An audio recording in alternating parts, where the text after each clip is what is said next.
Have you ever trusted someone so completely that the thought of their betrayal seemed impossible? Have you ever looked into the eyes of someone you've known your entire life and realized you never truly knew them at all? I'm standing here today, my hands still trembling as I type these words, because I need to share with you the most devastating, soul-crushing experience of my entire existence, something that stripped away every belief I had about family, loyalty, and the bonds we think can never be broken. My name doesn't matter right now. What matters is what happened to me, what my own flesh and blood tried to do to me, and how one tiny detail, one overlooked piece of evidence saved me from complete and utter destruction. I never imagined that the person who shared my childhood, who knew my deepest secrets, who stood beside me at our parents' funeral with tears streaming down his face, would become the architect of my downfall.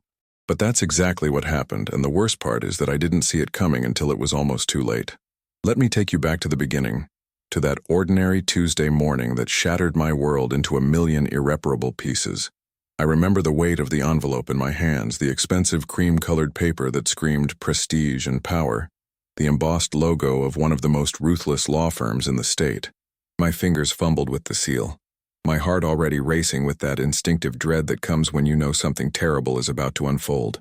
As I pulled out the documents, my eyes scanned the legal jargon, the formal accusations, the cold, calculated words that basically accused me of theft, fraud, and manipulation of our parents' estate. But it was the signature at the bottom authorizing this attack that made my knees buckle and forced me to grab the kitchen counter to keep from collapsing. My brother, my only sibling, the person I had protected and supported through every challenge life threw at him, had hired this firm to destroy me completely. Not just to challenge me in court, not just to dispute some aspect of our parents' will, but to systematically dismantle my reputation, my finances, and my entire existence. The document outlined a campaign of legal warfare that would drain every penny I had, paint me as a criminal in the eyes of everyone I knew, and potentially send me to prison for crimes I never committed. I stood there in my kitchen, the morning sun streaming through the windows, illuminating the happy family photos on my refrigerator, pictures of me and my brother from childhood, from holidays, from moments when I believed we were unbreakable. How many times had he told me he loved me? How many times had we promised to always have each other's backs? The betrayal cut deeper than any physical wound could ever reach. It was a violation of everything sacred, a desecration of every shared memory and every moment of trust we had built over 37 years. My mind raced back through recent months, searching for signs I had missed, clues that should have warned me this was coming, but there was nothing, or at least nothing I had been perceptive enough to notice. He had smiled at me, hugged me, asked about my life, all while secretly plotting my destruction with a team of attorneys who specialized in ruining people's lives. The paper shook in my hands as I read through the allegations again, each one more absurd and malicious than the last. Claims that I had manipulated our elderly parents, forged documents, stolen money that was rightfully his, influenced their decisions when they were vulnerable and confused. None of it was true, not a single word. But I knew that truth doesn't always matter in court. What matters is what you can prove, what evidence exists, and how convincingly someone can spin a narrative. I felt physically sick, my stomach churning with a mixture of rage, grief, and absolute terror about what this meant for my future. This wasn't just about money or property. This was about my brother trying to paint me as a monster, someone who would prey on our own parents in their final years. The thought of anyone believing these lies made me want to scream, to cry, to somehow make the world understand that I had done nothing wrong, that I had cared for our parents with every ounce of love and devotion I possessed. But who would believe me now?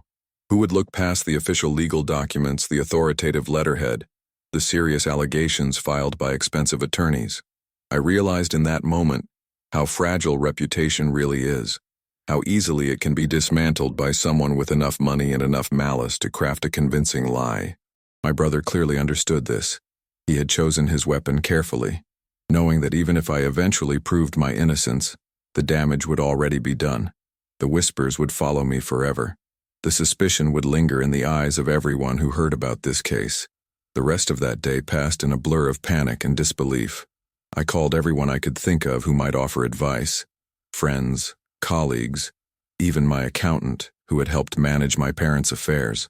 Everyone said the same thing in different ways. I needed an attorney, and I needed one immediately. The problem was that the kind of attorney who could fight against a firm like the one my brother had hired didn't come cheap, and I knew that was part of his strategy too, to force me into financial ruin before we even stepped into a courtroom.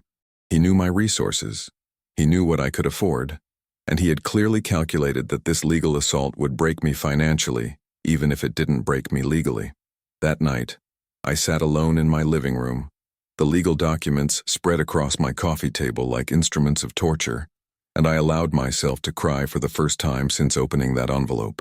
I cried for the brother I thought I had, for the family I thought we were, for the innocence of believing that blood ties meant something unbreakable. I cried for my parents, who had died believing their children loved each other, who had carefully structured their estate to be fair to both of us, who would be heartbroken to see what their death had unleashed. And I cried for myself, for the nightmare I was about to enter, for the fight ahead that I never wanted and never deserved. But somewhere in that darkness, somewhere beneath the tears and the terror, something else began to emerge. A fierce determination not to let him win, not to let his lies become my truth. I had done nothing wrong, and I would prove it, no matter what it cost me, no matter how long it took, no matter how much pain I had to endure along the way. My brother had made a terrible miscalculation. He thought I would crumble under this pressure, that I would either give him whatever he wanted or be destroyed in the process. What he didn't realize was that by attacking me so viciously, by trying to destroy everything I was, he had given me a reason to fight harder than I had ever fought for anything in my life. This wasn't just about defending myself anymore. This was about justice, about truth, about making sure that cruelty and betrayal don't always triumph over integrity and honesty. I wiped my tears, took a deep breath, and began making a list of everything I needed to do, everyone I needed to contact, every document I needed to gather. The battle was just beginning, and I had no idea what revelations lay ahead, what secrets would be uncovered, or what that one critical detail would be that would change everything. Growing up, my brother and I were supposed to be best friends. That's what everyone always told us. That's what our parents believed, and for many years I believed it too. We were only 2 years apart, close enough in age that we shared friends and experiences, but far enough that we each had our own identity and space. I was the older one, the responsible one, the one who looked out for him when kids at school gave him trouble, who helped him with homework, who covered for him when he stayed out too late or made mistakes that would have gotten him grounded. Our childhood wasn't perfect, whose is, but it was stable and filled with moments of genuine connection that I treasured for decades. I remember teaching him to ride a bike, his small hands gripping the handlebars while I ran alongside him, holding the seat until he was ready to go on his own. I remember late nights in our shared bedroom, whispering about our dreams and fears, making plans for the future when we would both be adults and conquer the world together. I remember him crying in my arms when his first girlfriend broke his heart, and how I wanted to protect him from all the pain in the world, even though I knew I couldn't. Our parents were good people, hardworking and loving, who built a comfortable middle-class life through decades of sacrifice and smart decisions. Dad worked as an engineer, steady and reliable, while Mom taught elementary school and filled our home with warmth and creativity. They weren't wealthy, but they were comfortable, and they taught us both the value of education, integrity, and taking care of family. Sunday dinners were sacred in our house, a time when we all gathered around the table to share food and stories, to laugh and argue and simply be together. I can still smell Mom's pot roast, still hear Dad's terrible jokes that made us all groan even as we smiled. My brother and I would sometimes team up to tease our parents gently, inside jokes and playful mockery that came from a place of deep affection. Those memories feel poisoned now, contaminated by what came later, but at the time they felt real and solid and permanent. As we grew older, our paths diverged in ways that seemed natural at the time. I went to college, worked hard, built a career in project management that was stable, if not spectacular. I got married young, though that marriage ended in divorce after 5 years, a painful experience that left me more cautious about relationships, but also more independent and self-sufficient. My brother took longer to find his direction, bouncing between jobs and ideas, always searching for that perfect opportunity that would make him successful without requiring too much sustained effort. Our parents worried about him more than they worried about me, which created a dynamic where I became the reliable one, the one they could count on, while he remained the one who needed help and support. I never resented this role, or at least I didn't think I did. It felt natural to be the stable sibling, the one who had figured things out. Looking back now, I wonder if this dynamic planted seeds of resentment in my brother that I was too blind to see, if he felt diminished by my consistency, if he interpreted my success as somehow making him look worse by comparison. When our parents started aging and their health declined, it was obvious who would take on the primary caregiving role. I lived closer, only 20 minutes away, while my brother had moved to another city for a job opportunity that he swore was finally going to be his big break. I visited our parents several times a week, managed their medications, drove them to doctor appointments, helped with household tasks they could no longer manage easily. My brother visited occasionally, maybe once a month, and always seemed distracted when he was there, checking his phone constantly, eager to leave. I tried not to judge him for this. Everyone handles aging parents differently. Everyone has their own life to manage, but I won't lie and say it didn't hurt to shoulder so much of the responsibility alone. Our parents never complained about his absence. They made excuses for him, said he was busy building his career, said they understood. Mom would light up whenever he called, her voice full of pride as she told her friends about his latest venture, his newest plan. Dad would nod along, always believing that his son would eventually achieve something great. The conversations about estate planning started when Mom was diagnosed with stage 4 cancer. Dad's heart was already weak, and the doctors had warned us that the stress and grief of losing Mom might be more than his system could handle. They wanted to make sure everything was organized, that their wishes were clear, that my brother and I would be taken care of and wouldn't fight over their modest estate. I remember sitting in the attorney's office with them, all of us uncomfortable in our formal clothes, trying to have practical conversations about death, while Mom's cancer was eating her alive from the inside. They decided to split everything evenly between my brother and me, 50-50, clean and simple. The house, the savings, the life insurance, Dad's pension benefits, everything divided equally, because they loved us both the same. There were a few specific bequests. Mom's jewelry for me since I was the only one who would appreciate it.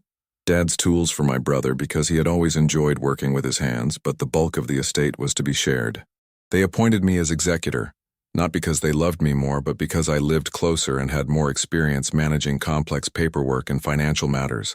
The attorney explained that being executor was a responsibility, not a privilege, that it meant work and potential liability, that it would require time and attention to detail. I accepted because someone had to do it, because I wanted to make things easier for my parents, because I never imagined it would become ammunition in a war I didn't know was coming. Mom died on a Tuesday evening in autumn, surrounded by family, holding our hands as she took her last breath. My brother had flown in 2 days earlier, and for those brief moments at her bedside, we were united in grief. 2 brothers losing their mother, 2 adults suddenly feeling like orphaned children despite our ages. We cried together, held each other, made promises about staying close and honoring her memory. I believed those promises with my whole heart. Dad lasted 6 months, his broken heart giving out just as the doctors had predicted, and once again my brother and I stood side by side at a funeral, mourning together, supporting each other through unbearable pain. At both funerals, he gave beautiful eulogies that made everyone cry, talking about what incredible parents we had, how lucky we were to be their sons, how we would carry their lessons forward for the rest of our lives. His words seemed so sincere, so heartfelt, that I never doubted them for a second.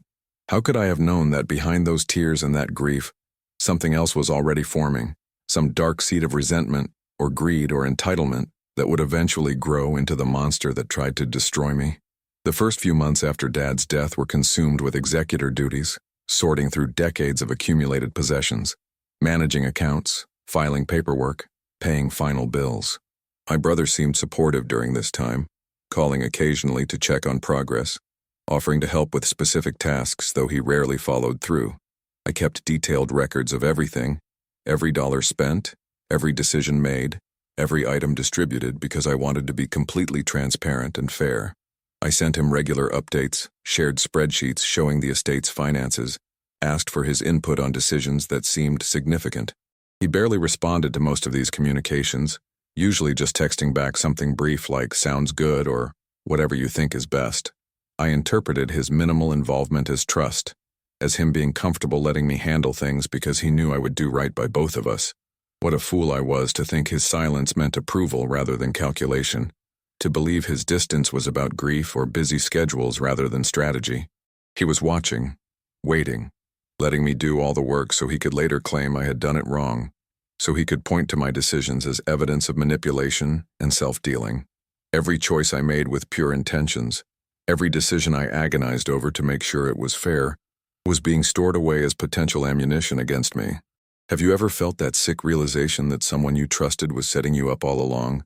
Have you ever looked back at your own honest actions and seen how they could be twisted into something sinister by someone with evil intentions? That's exactly what my brother had been doing, building a case against me while I naively believed we were grieving and healing together. The estate took almost a year to fully settle, which is actually quite fast for these things. But by the time everything was finalized and the assets were ready to be distributed according to our parents' wishes, something had shifted in my brother.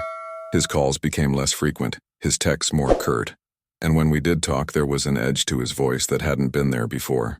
I tried to address it directly, asking if something was wrong, if I had done something to upset him, but he always deflected, claiming he was just stressed about work or tired from his schedule. The final distribution happened on a cold February morning, both of us meeting with the estate attorney to sign papers and receive our inheritances. We each walked away with approximately $400,000, a sum that represented our parents' lifetime of savings, careful investments, and the sale of their modest home. It wasn't a fortune, but it was significant money that could change lives if used wisely. I felt emotional receiving that check, knowing it represented the end of my parents' physical presence in the world, the final closing of that chapter. My brother seemed oddly detached, barely making eye contact, leaving the meeting quickly with a brief nod in my direction. That was the last time I saw him in person before the lawsuit, the last moment when we existed in the same space as brothers, rather than enemies. If I had known it would be our final peaceful interaction, would I have said something different? Would I have tried harder to break through whatever wall was building between us? I'll never know. The months that followed were quiet. I deposited my inheritance, paid off my mortgage, invested the rest conservatively for my future.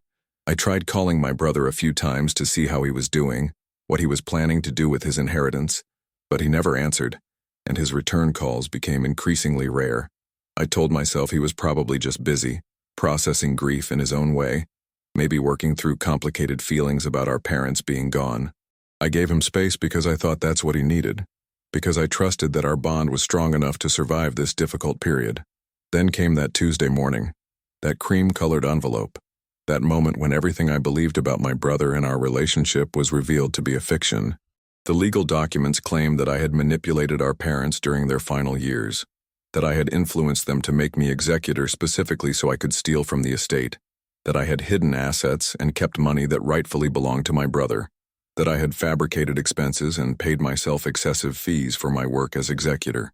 Each allegation was more absurd than the last, but they were presented with such official authority, backed by a prestigious law firm, supported by carefully crafted narratives, that made my innocent actions look suspicious. My brother's attorneys had clearly spent months building this case, twisting every decision I made into evidence of wrongdoing, finding sinister motives in mundane choices, creating a story where I was the villain and he was the victim. What hurt most wasn't just the accusations themselves, though those were devastating enough. It was the realization that my brother truly believed these things, or had convinced himself to believe them, or was willing to claim he believed them even if some part of him knew they were lies. How does someone reach that point? How does the person who shared your childhood, who knew your character intimately, convince themselves that you're capable of such cruelty and deception? Was it easier for him to imagine I had wronged him than to accept that our parents had split things evenly because that was genuinely fair? Did he need to create a narrative where he was a victim in order to justify his own feelings of inadequacy or disappointment? Or was this simply about greed, pure and simple? A man who looked at $400,000 and decided it wasn't enough, who wanted everything and was willing to destroy his brother to get it. I've spent countless sleepless nights trying to understand his motivations, trying to find some explanation that makes sense, but I've never arrived at an answer that satisfies me. Maybe there isn't one. Maybe some betrayals are simply inexplicable, born from darkness in the human heart that defies rational analysis. Those first days after receiving the legal attack were the darkest of my life. Worse even than losing my parents, because At least that grief was clean and pure, born from love rather than hatred. This grief was poisoned, contaminated by betrayal and anger and confusion. I couldn't eat, couldn't sleep, couldn't focus on anything except the catastrophe unfolding around me. Friends noticed the change in me immediately. My distraction, my barely concealed panic, but I felt ashamed to tell them what was happening, humiliated by the accusations even though I knew they were false. There's something about being accused that makes you feel guilty even when you're innocent, as if the mere existence of the allegation somehow stains you. I found myself going over every interaction I'd had with my parents in their final years, every decision I'd made as executor, searching for anything that could possibly be misconstrued, any innocent action that might look suspicious under hostile scrutiny. The attorney who had helped my parents with their estate planning was retired now, moved to Arizona to enjoy his golden years, which meant I couldn't easily call on him to testify about their wishes and their clear intention to split everything evenly. My brother's legal team had timed this perfectly, waiting until key witnesses were unavailable, until memories had faded, until the trail of evidence was cold enough that they could impose their own narrative on events. I knew I needed legal representation, but the cost was terrifying. Consultations with attorneys who specialized in estate litigation revealed that mounting a proper defense could easily cost $100,000 or more, maybe much more if the case dragged on. My brother clearly had resources to fund this attack. Whether he had spent his entire inheritance on it or found other backers, he had enough money to wage prolonged legal warfare. I had my inheritance too, but spending it all on legal fees meant losing the security my parents had wanted me to have, meant potentially ending up broke even if I won the case. It felt like a sick form of extortion, my brother forcing me to choose between financial ruin and surrender, betting that I would calculate the cost of fighting and decide it wasn't worth it, that I would just give him more money to make him go away. For a brief, dark moment I actually considered it, actually thought about offering him another $100,000 just to end this nightmare, but then I imagined my parents watching from wherever they might be, seeing me pay off my brother's cruelty, rewarding his betrayal with money they had worked so hard to save. I couldn't do it. I couldn't let him win through intimidation and lies. I couldn't validate his actions by giving him what he wanted. So I made the hardest decision of my life. I decided to fight, to risk everything to prove the truth, to defend not just my inheritance but my integrity and my parents' memory. That decision, terrifying as it was, gave me the first sense of peace I'd felt since opening that envelope, because at least I was choosing to stand for something, rather than simply being a victim of someone else's malice. Finding the right attorney felt like trying to find a needle in a haystack while blindfolded and running out of time. I scheduled consultations with 6 different lawyers who specialized in estate litigation and trust disputes, each meeting more discouraging than the last. Some were clearly just interested in billing hours without any real strategy for winning. Others seemed intimidated by the reputation of the firm my brother had hired. A few simply didn't believe my story because why would a brother launch such a vicious attack without some basis in reality? I was beginning to despair when a friend referred me to an attorney named Sarah Chen, a woman who had built her career on taking complex, seemingly unwinnable cases and finding the hidden weaknesses in her opponent's arguments. She was expensive, brutally honest about the challenges ahead, but there was something in her eyes when I told her my story, a spark of recognition and perhaps anger at the injustice of it all. She asked pointed questions, demanded to see every document related to the estate, every communication with my brother, every receipt and record I had kept during my time as executor. I had boxes of materials because I had been obsessively organized throughout the entire process, never imagining that my thoroughness would become my salvation. Sarah spread the documents across her conference table, spending hours poring over spreadsheets and bank statements and emails while I sat there nervously, watching her face for any sign of what she was thinking. Finally, she looked up at me and said something I'll never forget. She said my brother had made a critical mistake by going after me so aggressively without having any real evidence to support his claims. She said that his case was built entirely on innuendo and conspiracy theories, that he was hoping I couldn't prove my innocence rather than being able to prove my guilt, and that this approach only worked if the defendant was disorganized or had actually done something wrong. But I wasn't disorganized. I had documentation for literally every penny that had flowed through the estate, every decision I had made, every expenditure I had authorized. Sarah explained that my brother's attorneys probably assumed I wouldn't have such detailed records, that most executors don't keep track of things so meticulously, and that without my records, his narrative might have actually been believable. But with my documentation, we could disprove every allegation systematically. We could show that everything I did was not only legal but exactly what our parents had wanted, and we could potentially expose my brother's lawsuit as a baseless attack motivated by greed rather than genuine grievance. For the first time since this nightmare began, I felt a glimmer of hope, a possibility that justice might actually prevail, that truth might actually matter. Sarah took my case, agreeing to represent me with a payment structure that would allow me to fight without immediately bankrupting myself. And suddenly I had someone in my corner, someone who believed me and was willing to fight for me. That feeling of having an advocate, of not being alone anymore, brought tears to my eyes right there in her office. The next several months were consumed by legal preparation, gathering evidence, preparing depositions, responding to discovery requests from my brother's attorneys. They demanded everything, every document, every email, every text message, every bank record going back years, clearly hoping to find something, anything they could use against me. Sarah and her team worked tirelessly to respond to every request, to provide such thorough documentation that it left no room for doubt or speculation. We also launched our own investigation into my brother's claims, examining how he had spent his inheritance, looking for any evidence that might explain his motivations or contradict his portrayal of himself as a victim. What we found was troubling. My brother had apparently burned through most of his inheritance within months, making risky investments that failed, spending lavishly on things he couldn't afford, living well beyond his means. His lawsuit against me wasn't just about greed, it was about desperation, about a man who had squandered his own opportunities and now wanted to blame someone else, to take what I had because he had wasted what he received. This knowledge didn't make me feel better. If anything, it made the situation sadder.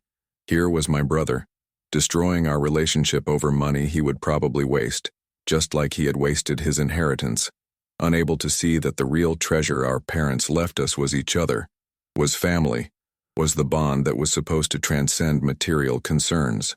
The discovery process revealed something else too, patterns in how my brother's attorneys were building their case, inconsistencies in the timeline they were trying to establish, small details that didn't quite add up. Sarah began to suspect that my brother hadn't been entirely honest with his own legal team, that he had probably misrepresented facts or omitted key information to make his case sound stronger than it actually was. This is apparently common in cases driven by emotion rather than reality. The client is so convinced of their own victimhood that they shade the truth when talking to their attorneys, creating a foundation of quicksand that collapses once actual evidence is examined. Sarah decided to focus our strategy on finding the one detail that would expose the entire house of cards, the single piece of evidence that would make my brother's whole narrative fall apart.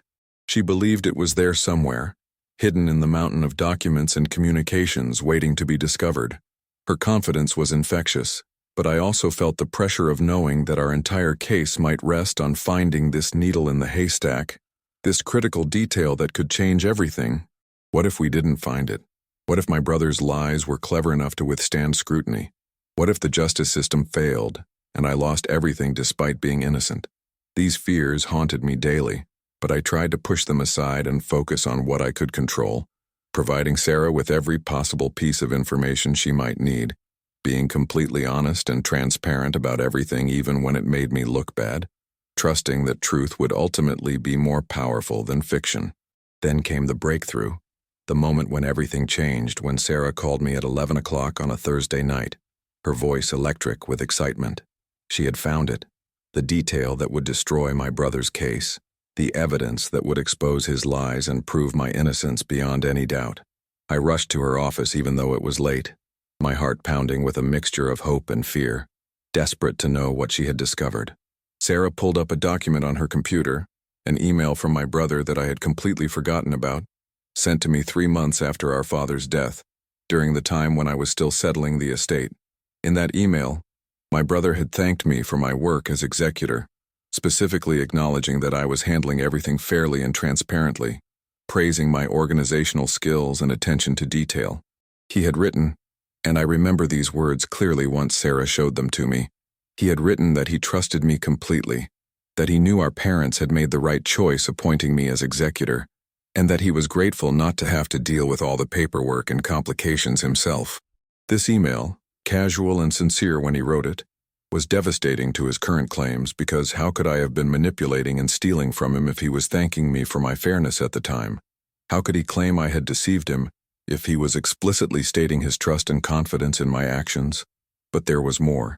Sarah had discovered a series of text messages between my brother and a friend, messages that had been included in a batch of documents his attorneys had been required to turn over to us. In these messages, sent just a few weeks before he filed the lawsuit, my brother was discussing his financial troubles, complaining about how he had wasted his inheritance, expressing jealousy that I had been more responsible with my money. His friend had apparently suggested that maybe he could get more money from the estate by challenging how things had been distributed, and my brother had latched onto this idea immediately.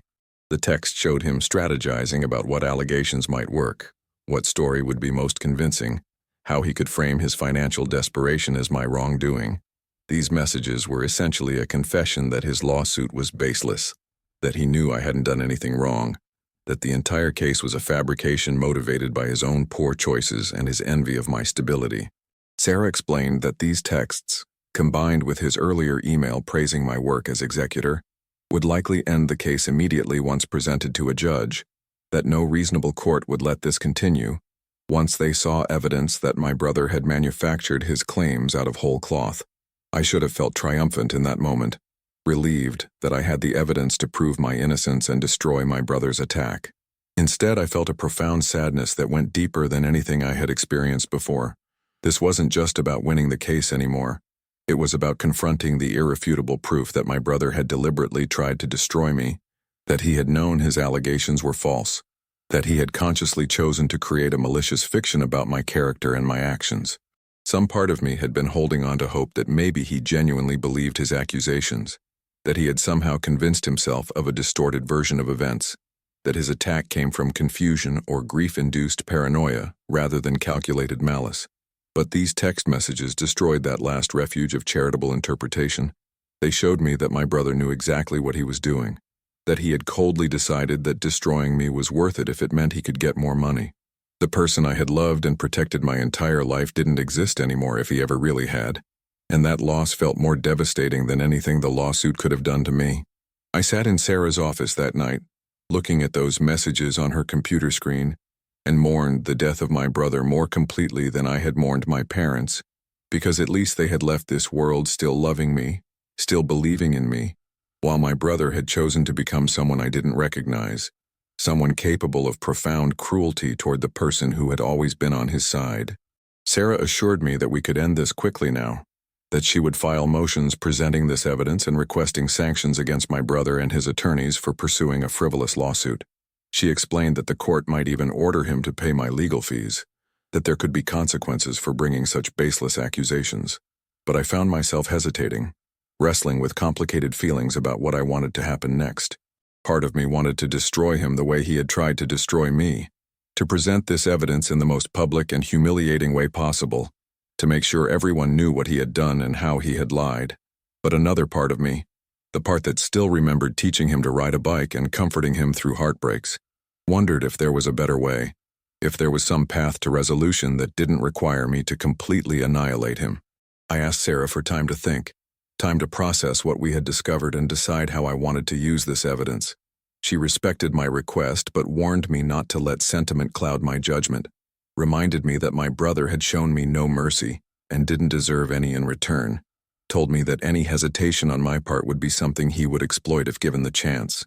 She was probably right, but I needed to work through my feelings about this situation before making a decision that would have permanent consequences for my relationship with my brother, whatever remained of that relationship after everything that had happened. I decided I needed to confront my brother directly before taking any legal action. I needed to look him in the eye and ask him why, needed to give him a chance to explain himself or apologize or show some glimmer of the person I used to know.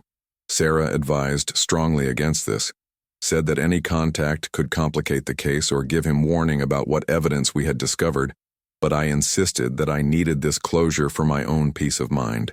I arranged to meet him at a neutral location, a coffee shop halfway between our cities, sending him a message that simply said we needed to talk in person before this went any further. He agreed, probably thinking I was ready to cave to his demands, probably expecting me to offer him money to make the lawsuit go away. When I arrived at the coffee shop, my brother was already there, sitting at a corner table looking thinner than I remembered, dark circles under his eyes, his clothes slightly rumpled. For just a moment, seeing him like that, I felt a flash of brotherly concern, an instinct to ask if he was okay, to offer help. Then I remembered why we were meeting, remembered what he had tried to do to me, and my heart hardened again. We sat across from each other in uncomfortable silence for a few moments, the casual chatter of other coffee shop customers creating a surreal backdrop to our confrontation. I finally broke the silence, asking him simply why he was doing this, what I had done to deserve such treatment. His response was defensive and rehearsed, repeating the same allegations his attorneys had made in their legal filings, claiming I had manipulated our parents and stolen money that belonged to him.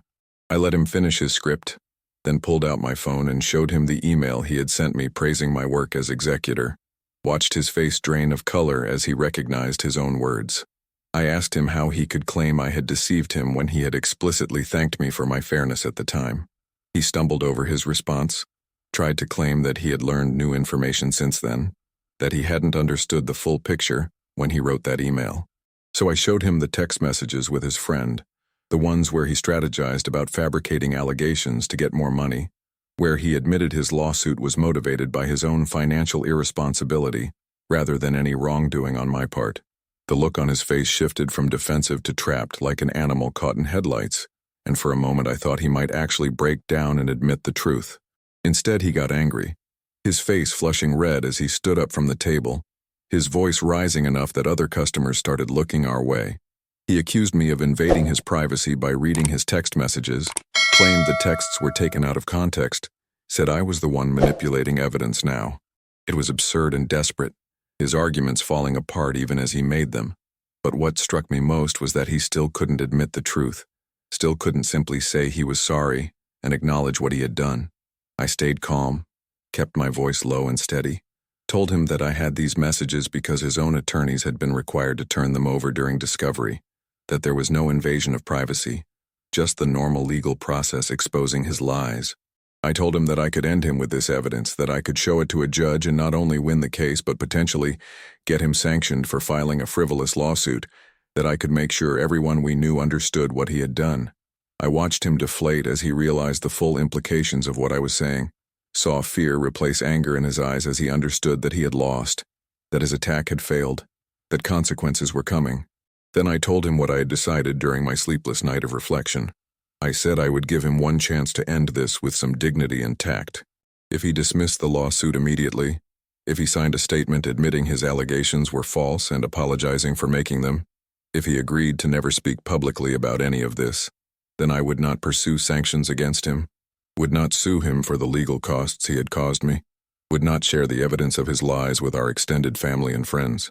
It was more mercy than he deserved, more grace than Sarah thought I should offer, but it felt like the right thing to do, the choice my parents would have wanted me to make if I could make it without sacrificing my own justice. My brother sat back down heavily, his anger replaced by something that looked like resignation or perhaps relief, that there was an exit option. He asked for time to think about it, to talk to his attorneys, but I told him no. The offer was only good right now, in this moment. Take it or leave it, but decide immediately. The power dynamic had completely reversed. I was no longer the victim of his attack, but the one holding all the cards, and he knew it. After a long moment of silence, he nodded, agreed to my terms, asked what he needed to do. I called Sarah right there from the coffee shop, had her draw up the dismissal papers and the statement of retraction, arranged for us to meet at her office the next morning to sign everything.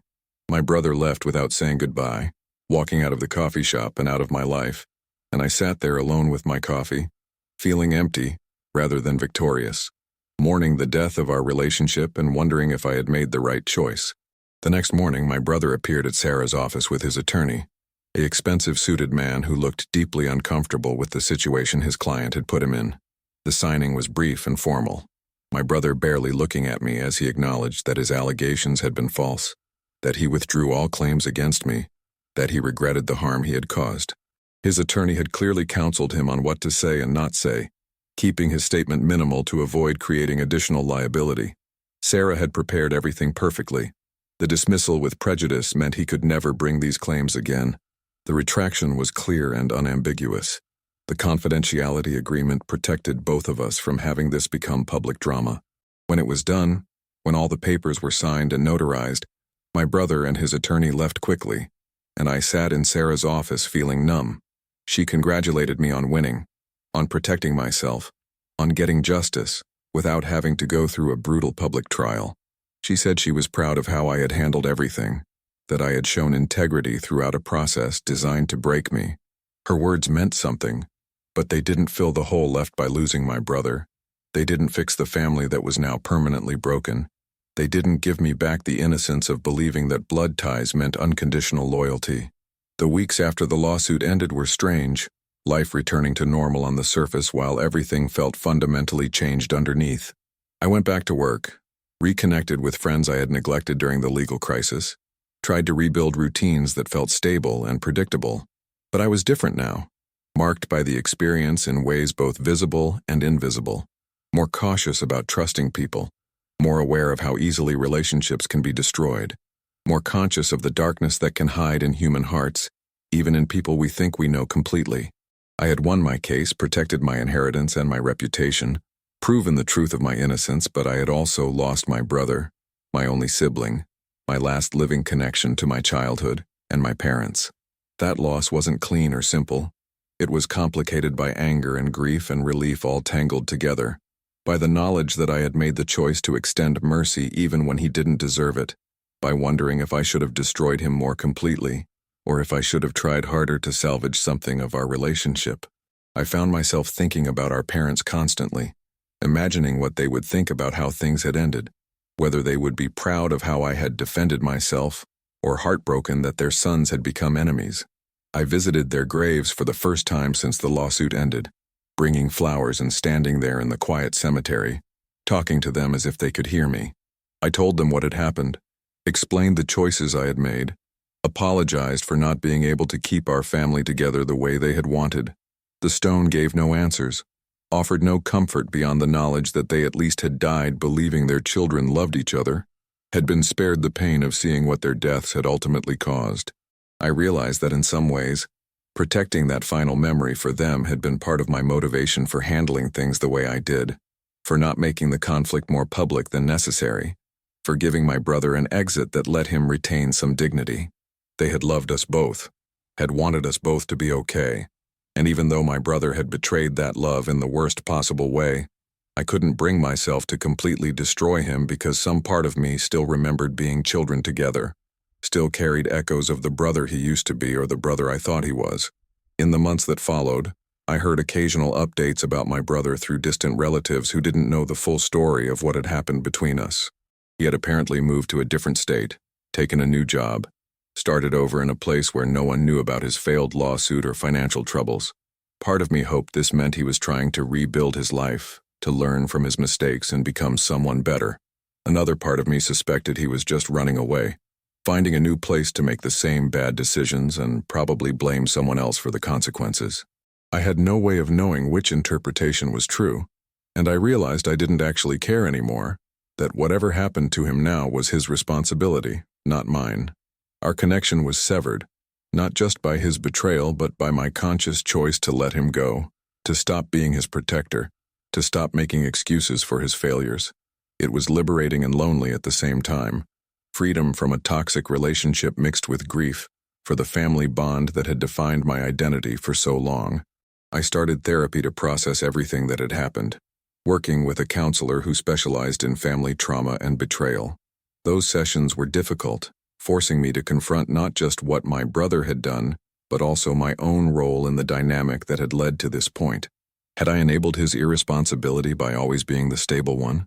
Had I created resentment by being too perfect, too organized, too reliable? Had there been signs of his darker nature that I had ignored because I wanted to believe in the brother I thought I had? My therapist helped me understand that while I could examine these questions, ultimately my brother's choices were his own, that nothing I had done justified or caused his decision to attack me so viciously.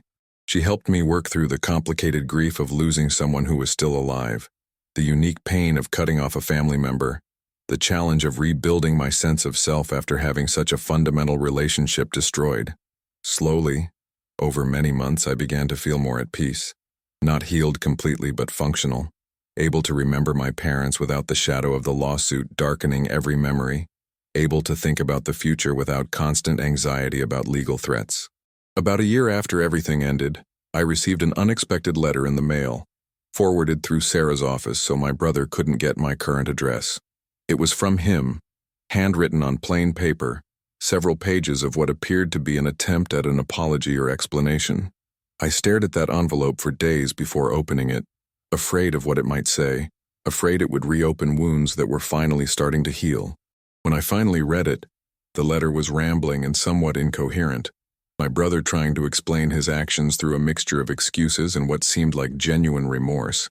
He talked about feeling inadequate his entire life, about living in my shadow, about our parents' praise for me making him feel like a failure. He admitted that he had wasted his inheritance on bad investments and desperate attempts to prove himself successful, that watching me be responsible with my money had made him feel even worse about his own choices. He claimed that when his friend had suggested suing me, it had felt like a way to externalize his self-hatred, to blame someone else for his failures rather than accepting responsibility. The letter included phrases like "I was wrong" and "I'm sorry," but they felt hollow somehow, words without real understanding behind them, an apology that sought absolution without demonstrating true comprehension of the harm he had caused. The letter asked if we could someday have a relationship again, suggested that maybe with time and therapy, we could rebuild some kind of connection, even if it could never be what it once was. He said he understood if I needed more time, or if I could never forgive him, but that he wanted me to know he regretted what he had done. Reading those words, I felt a complicated mixture of emotions. A small part of me wanted to believe in the possibility of redemption, wanted to think that people could genuinely change and relationships could be repaired. But a larger, wiser part of me recognized that this letter was probably just another form of manipulation, my brother seeking to ease his own guilt rather than truly making amends, wanting forgiveness without having earned it through changed behavior and time. I showed the letter to my therapist, who pointed out that real apologies don't include excuses or requests for something in return, that genuine remorse involves accepting consequences without expecting absolution. She suggested that I needed to decide what would be healthiest for me, not what would make my brother feel better or what would restore some fantasy of family unity that had probably never really existed. I thought about that letter for weeks, composing and discarding multiple responses in my head, imagining different scenarios for how our relationship might or might not continue. Ultimately, I decided not to respond at all, to let silence be my answer, to close that door gently but firmly. I had given him mercy once by handling the lawsuit the way I did, by not destroying him when I had the power and justification to do so. I didn't owe him anything more, didn't need to provide him with closure or forgiveness or a path back into my life. The person who wrote that letter was someone I didn't know and didn't trust, someone who had shown me who he really was when the stakes were high, and his true character was revealed. Maya Angelou said that when someone shows you who they are, believe them the first time. And my brother had shown me that he was willing to destroy me for money, willing to lie and fabricate and attack someone who had only ever tried to help him. That revelation couldn't be unsaid or undone. No amount of apologetic letters could change what I now knew about him. So I filed his letter away in a drawer, acknowledged it in my mind as an artifact of a relationship that had ended, and moved forward with my life without him in it. Now, standing here today, sharing this story with you, I've had several years to process and reflect on everything that happened. The sharp pain of betrayal has dulled into something more manageable, a scar rather than an open wound, a permanent mark that reminds me of what I survived, but doesn't dominate every moment of my existence. I've learned profound lessons about trust, about family, about the difference between who people claim to be and who they reveal themselves to be under pressure. I've learned that doing the right thing doesn't always feel triumphant or satisfying, that sometimes justice is messy and incomplete, that winning can still feel like losing when the cost is a relationship you valued. I've learned that blood doesn't automatically create loyalty, that family is about choice as much as genetics, that sometimes the healthiest thing you can do is walk away from toxic people even when walking away feels like abandoning something sacred. Most importantly, I've learned that my integrity wasn't just about proving my innocence in court. It was about how I conducted myself throughout the entire nightmare, about maintaining my values even when I could have justified revenge, about choosing mercy when I could have chosen destruction. I want you to understand that if you're going through something similar, if someone you trusted has betrayed you, if you're facing false accusations or dealing with the destruction of an important relationship, there is a path through the darkness, even if you can't see it yet. The pain is real and valid. The grief deserves to be acknowledged and processed. The anger is justified and needs to be expressed in healthy ways. But you can survive this. You can maintain your integrity even when others abandon theirs. You can emerge from the experience stronger and wiser, even though you didn't want this lesson and wouldn't have chosen to learn it. Justice doesn't always look the way we expect. Sometimes it's quiet and private rather than public and dramatic. Sometimes it's simply about protecting yourself and moving forward rather than completely destroying the person who hurt you.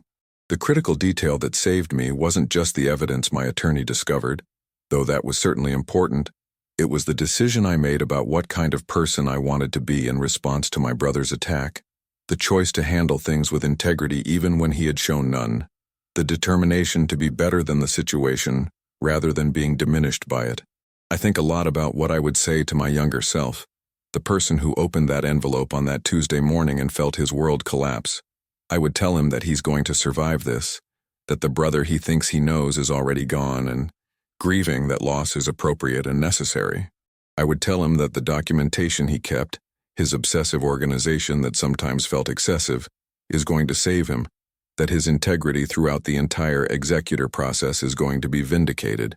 I would tell him to find Sarah Chen sooner, to trust that there are people who will believe him and fight for him, to accept help rather than trying to handle everything alone. I would tell him that the story isn't over yet, that there will be moments of victory and moments of profound sadness, and that both are part of the journey toward healing. Most of all, I would tell him that he's stronger than he thinks, that this experience will test him in ways he never imagined but ultimately reveal a resilience and depth of character he didn't know he possessed. If you've made it this far in my story, if you've stayed with me through all these painful revelations and difficult moments, I want to thank you for witnessing my truth. Have you ever experienced betrayal by someone you trusted completely? Have you ever had to decide between mercy and revenge, between protecting yourself and destroying someone who hurt you? I'd love to hear your thoughts and experiences in the comments below, because I believe that sharing our stories is how we heal, how we realize we're not alone in our struggles, how we learn from each other's pain and triumph. Understanding what happened to me, really understanding the complexity of family betrayal and the long path toward healing, might help you navigate your own difficult relationships or prepare you for challenges you haven't faced yet. If this story touched your heart, if it made you think about your own family dynamics or the people you trust, please take a moment to leave a like on this video. It helps more people find these stories and realize they're not alone in their struggles. Consider subscribing to My Truth Revealed Tales for more real stories about the complicated, messy, beautiful, and sometimes heartbreaking reality of human relationships. Hit that notification bell so you never miss a new story, because every person's truth deserves to be heard and every experience has lessons worth sharing. Thank you for listening to My Truth, for giving me space to share this painful chapter of my life, and for being part of a community that believes in the power of authentic storytelling. Remember that whatever you're going through, whatever betrayal you're processing, whatever loss you're grieving, there is strength in survival, dignity in maintaining your integrity, and hope in the possibility of healing, even when that healing looks different than you imagined it would.